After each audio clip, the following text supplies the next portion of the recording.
Welcome, everybody, to another episode of CAAS Matters. This is our journey to exploring all the aspects of your client and advisory services that companies need.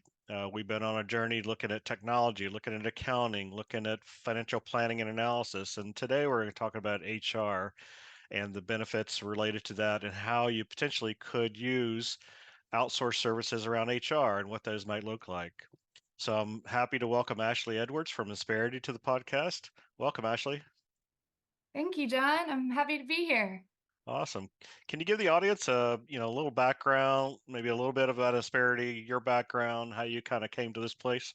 Yeah, absolutely. So I actually started prior to Insperity. I've been here now 7 years, but I was at what was a startup. It was a third-party logistics startup here in Atlanta. So I joined when we had around, I think, 30 employees or so. And I was freshly out of having my master's and had maybe had one job before that, but I met with the owner and his vision was just incredible. He wanted to build out this company to 15 different states. No one knew who NTG was at the time, kind of thing. But Hmm. I met with him and his passion and his vision. I was like, I am all in. So did that. We obviously, built out an entire recruiting team, entire HR department, and we recruited about over the 5 years I was there, I think about 950 employees. So Wow. yeah, we were a little over 1,000 when I left, and then they sold to private equity shortly after that. But it was crazy, but it was an incredible journey, and I really wouldn't trade it for the world. But that's actually how I learned about Insperity, is I did a proposal with our CFO at the time, and honestly, I had no idea a company like this even existed. So for me, focused on, recruiting and really building the company, I just saw, huge value from the aspect of not having to deal with a lot of the HR stuff, if you will. But Yeah. that's kind of how I got here and been here 7 years now. And, I still love what I do. Absolutely. No, that's great. I know you and I talked about that before in your background, how you got here, and that's always the best when you can, kind of learn at it while you're doing it, and kind of and those kind of things. So you kind of learn what's out there and those kind of things. I know I have a lot of conversations with clients and other companies, and they may be a small company and they're trying to cobble together something, right? And they're trying to cobble payroll together and benefits and 401k and whatever it might be, and and they don't really know where to go and what to do. And so you try to give them some options. And so, because of all those conversations, I thought it might be a great time for us to have this conversation so that we can maybe provide some guidance to folks who listen in. So, I know the first thing I want to talk about is just the general kind of concept of HR. HR used to be, a lot simpler, maybe payroll, Right. and maybe, insurance, but sometimes that was even outsourced outside of HR. But now HR is obviously a crucial part of a company, and it's now including a lot of different things around rules and regs and insurance and benefits and those kind of things. So I thought we'd start there and really talk about, kind of where HR is these days and what's all included in that. Mhm. Yeah. And you make a great point because it definitely has, changed a lot in the last probably, I don't know, 10 or 15 years.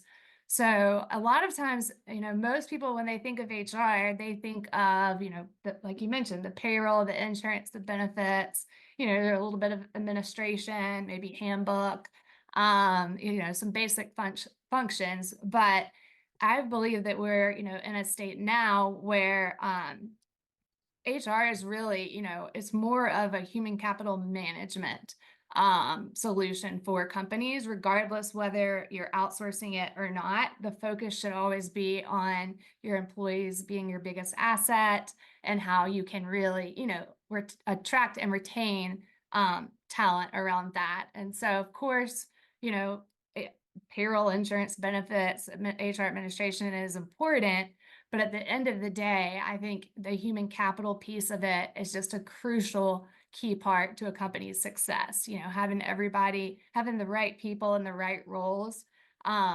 it just makes all the difference in the world. And so I would say it's not just about, the administrative task, if you will, but there's a whole lot more to HR than I think a lot of people realize. Absolutely. And I know one of the things you've mentioned before is optimization of the human capital. Do you want to kind of go into that a little bit? Mhm. Yeah. So typically in a company, you'll see a vendor for payroll or a vendor for payroll, a vendor for workers' comp or a broker for workers' comp, a broker for medical. Maybe you've got a little HR. Maybe you have an applicant tracking system, right? But I think the average is about 7 sign-ons that most small and medium-sized companies have to log into. And so, as you can imagine, that's a lot. And so what we do, is streamline that so that it is a single sign-on, and that way you have one place to go for everything. So I think a lot of companies are realizing that it's a lot more helpful to not have it so siloed, if you will. Does that answer your question, or what else can I share on that? No, it does. And you mentioned HR is human capital management, and there's a strategy around that, right? I mean, Mhm. what's the thinking behind the strategy? How does that impact the business? What does that HR strategy look like? Yeah.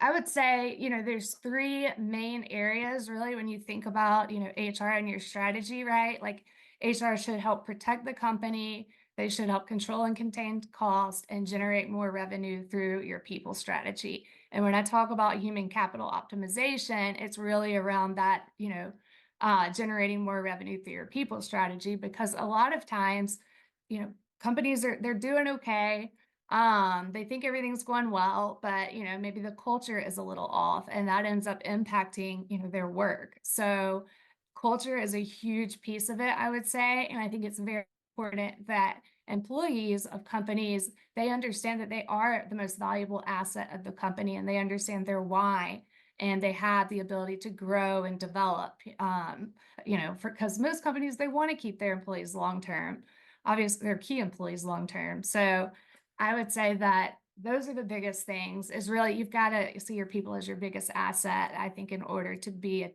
a truly successful company. And that's when human capital management comes in. Gotcha. So, I think historically HR has been seen as a cost center, right? Kind of like accounting and finance and those kind of things. And what you're talking about is changing that mindset to be more of a revenue, either generating revenue or enhancing the revenue or obviously increasing EBITDA. But Mhm. Mhm. so that was an interesting point you made. So I think what I heard you say on that is if you can if you can attract the right people, you can incent the people the right way, build a strong culture where there's higher productivity, then that leads to higher revenue. Did I get that right? Yeah, you did. And also, making sure that they do understand the mission, the vision, the values of the company, and they understand the why behind they're there and the impact that they make, I think is also a crucial piece of it. So that transparency is huge, especially with the generations that we're dealing with today. Absolutely. So there's a lot of talk these days about outsourcing HR. We do outsourcing of accounting functions. So we'll do people's AP and AR and close their books and produce financials and we'll also put systems in place to help with all that. I know that's also a trend in the HR world to do outsourcing. So I assume there's kind of a continuum of how you might look at that from an outsourcing standpoint. You don't have to outsource the whole thing. You can outsource pieces of it or the whole thing. So give me some thoughts on what you think the reasons why people are outsourcing, and maybe talk a little bit about those options.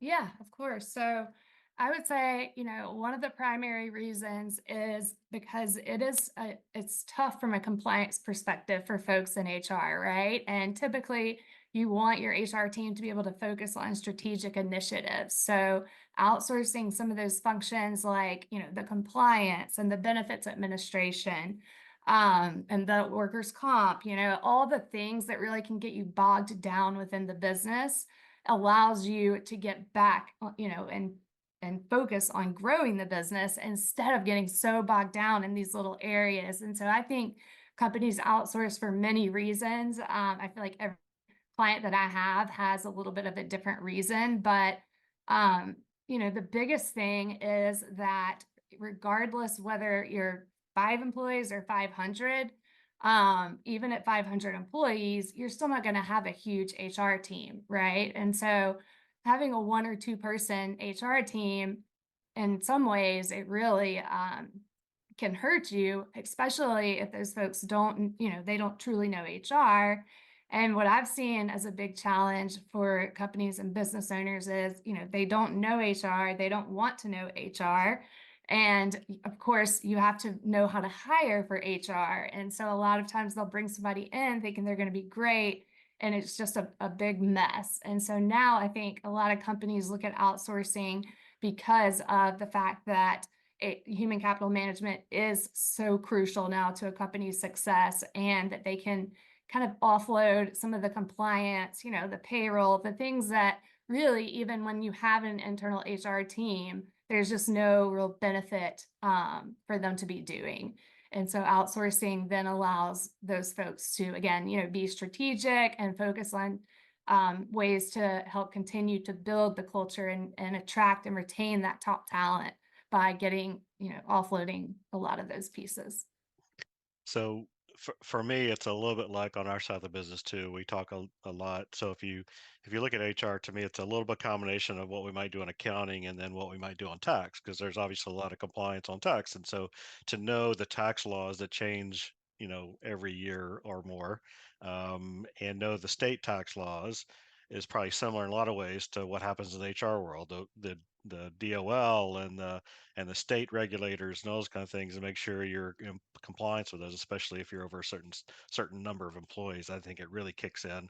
Um, what we talk about is let us do the things that can be done at scale, right? And you focus on what's unique to your business, which, going back to the why you talked about, you focus on your strategy, you focus on your why, you focus on use the information we can provide you to run your business better and make better, more timely decisions. Sounds like it's very similar to what you're talking about. Extremely similar. And I'm glad you brought up the compliance piece because, to your point, compliance now is it's insane, right? Like every state is different. I mean, even some jurisdictions are different. So I think a lot of times companies really do get bogged down on that compliance piece and making sure that they are, following everything. And honestly, I think it's pretty much impossible if you're in multiple states to keep up with that because it's changing so quickly. So I would 100% agree. It's very similar to what y'all do in accounting, especially, from a compliance perspective. There's just no value to the company to have employees, spending time on state laws and those kinds of things. Yeah, easily scalable. You got the resources as a company like Insperity would understand the changes. You're probably talking to lawmakers. You're understanding the impacts and all those, and all that can be brought to bear for the client, and they can then focus. Okay, now we know what those aspects are. How are we going to drive success in the marketplace under these constraints or limitations or whatever it might be.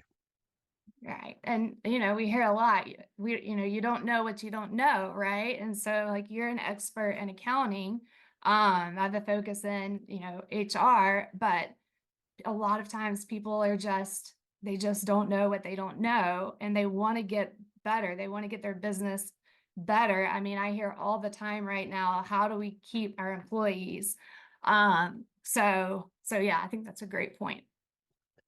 And what about the ability to attract HR people? I would assume that just like there is in our industry and other industries, there's a kind of dearth of talent at times to find the right people and provide them a career path. And so to find a really strong HR person to work in a company that there's not lot of resources around and those kind of things may be tougher for them than maybe a company like Insperity who can attract the best and brightest to then serve the client. Are you Yes. seeing that shortage of labor like we all are? Oh yeah. Oh yes, big time. So yeah, I mean a lot of, small businesses and medium sized and now large companies are coming to us because they've got to be able to, have those big company benefits. that usually just aren't available to small and medium-sized companies. And so having those resources at their fingertips and really being able to provide the type of benefits and have the knowledge you need to have to get the people that you want on top of having the benefits, right, is key. So, yes, I would agree with that. All right. So the $1 million question, what is a PEO? So Oh. I get that question a lot, and I basically know how to spell PEO, and that's kind of about it. So what is it? What does it mean? Explain it in kind of layman's terms. What is it, and why companies want it, and what's the advantages of having that, and who fits in that bucket? Yeah, great question. So, I would say the PEO model is truly a holistic model where you have everything under one roof. So, like, an example would be a company that has 10,000 employees, they're going to have departments for each area of human capital, right? Whereas a company with 50, 100, 200 employees, they don't have access to that. And so in order for them to be able to provide those big company, medical benefits at a lower cost with richer plans and offload that compliance aspect and have the ability to have some support when it does come to the strategic aspects of HR and offloading, the administrative pieces, I think people ever since COVID truly see a lot of value in that because it's just gotten so much more complicated than it used to be. So companies do it for all different types of reasons, but I would say those are really like the biggest reasons that I see within my client base, and also companies that are going through, mergers and acquisitions, right? Because when you're merging two companies together, the culture is changing. I mean, everything's changing, and you've got to be able to right that ship and make sure you have the right votes in the right places, and it can be a real challenge to do that, if you don't have the scalability. Absolutely. Um, so I should have asked you. PEO stands for. Professional employer organization. Okay, thank you. And So I'm glad you mentioned that because it's funny that some people still think of it as like leasing their employees, which is not at all what a PEO does. It really just allows you, at least in at Insperity, I mean, it's a service agreement that allows us to provide those big company benefits to mitigate a lot of that risk, and to generate more revenue, through your people strategy. So I know that some people, they just immediately think, "Oh my gosh, they're no longer my employees," but that's really not what it is at all. In fact, when we go in, it's all about the company that, they're with is providing you these awesome benefits. So truly making like we customize it to the point where every single client is different, every onboarding is a little different, but you need the education and and you need that support. yeah, the reason I wanted to define PEO, and that way was exactly what you're talking about, which is I think there's been some misconceptions out there. I've had those conversations where like I want my employees to be employees of my company. Why would I want to outsource their employment? um, Mhm. that didn't make any sense. And so you have to have them understand that, well, and maybe I'm saying this wrong and you can correct me, but while there may be a contractual kind of issue that you sign so that everybody can participate in all the plans and benefits you sign, they Mhm. remain employees of the company, right? Absolutely. Yes. Yes, you can kind of think of it as, we are managing like the administrative side, but operationally speaking, the company still has the direction and control. The employees are absolutely their employees. We're just here to partner to help make them grow faster. Okay. Just, as I said, I get that question a decent amount. So Mhm. I thought I knew the answer, and it sounds like I do. So, but I'm sure there's a lot of people listening who probably haven't had that conversation. So I think that was very helpful. And so from that standpoint, where does a PEO fit? What kind of company would look at a PEO? Yeah, so really it's all different kinds of companies. We're pretty industry agnostic. Of course, if you're climbing 20 feet up or 20 feet down or, those sorts of things, probably not a good fit for a PEO, right? But overall, I would say, and this is a little unique for us because we do have a mid-market and enterprise level team. Really, companies from 5 employees to 5,000 can utilize us, and a lot of times they'll do it for the same reasons we've been talking about. They want their HR team to be able to be strategic, to be, building that culture and retaining those employees because turnover it's costly. And if you can, elevate yourself by outsourcing a lot of those pieces that just don't make sense, for you to do anyways, Yep. then you really get an upper hand there. But from an industry perspective, I mean, it's across most industries for sure. And then from a size perspective, it is as well. I will say when you get to about 25 to 30 employees, usually that's where there starts being some sort of pain around HR, right? You've got the office manager handling that, they're doing the finance, now they're doing HR, and it's a lot. And so and a company that size, they probably don't need a full-time HR person. And so us being an extension of their internal team is a huge help. And same with other PEOs, I guess as well. So those are some factors that I would say. And then on top of that, what we've seen at least is again, the compliance aspect. How do I stay in compliance? And then the benefits, how do I keep my benefits from rising so much every year? So, getting these double digit increases and having to constantly water down your plans, right? And that hurts you and that hurts the employees and you're paying more, even though you're doing all of this. So, Right. being able to deploy those dollars back into your people strategy can be huge for a lot of companies. Awesome. Well, now that we've answered the $1 million question, what is a PEO? That's really what I want to get to with you because I wanted to make sure that everybody understood that. So why don't we wrap up? If people are interested in learning more about Insperity or about HR and PEOs and those kind of things, how would they be able to reach you? Yeah, so they can reach out to me directly. My email's pretty simple, ashleyi.edwards@insperity.com. My cell phone's 404-867-5243. And I'm happy to be a resource just if you have a simple question, right? So I'm here to provide value any way I can, despite Insperity. So I'm happy for anybody to reach out. And then on the flip side of that too, oh, and a lot of people I think don't know this is we're not only a PEO. We do have like a traditional solution because PEO isn't a great fit for everyone for a variety of reasons. And so that piece is really not that known about Insperity that I do want to, make known. But yeah, I'm happy to talk, happy to provide any type of resources or anything like that. And again, putting us Insperity aside, I really truly want to help business owners and leaders get better. Absolutely. Well, I know that from experience, and I appreciate the help you've been for me over the years as we built our friendship. So, thank you so much for coming on the show. Really appreciate you taking the time and talking to our audience about these HR issues. Yeah, thank you, John. I enjoyed it and hope to do it again soon. Thank you. Well, this wraps up another episode of Cast Matters, and be on the lookout for the next episode. And we hope to talk to you guys in the near future. Take care, everybody.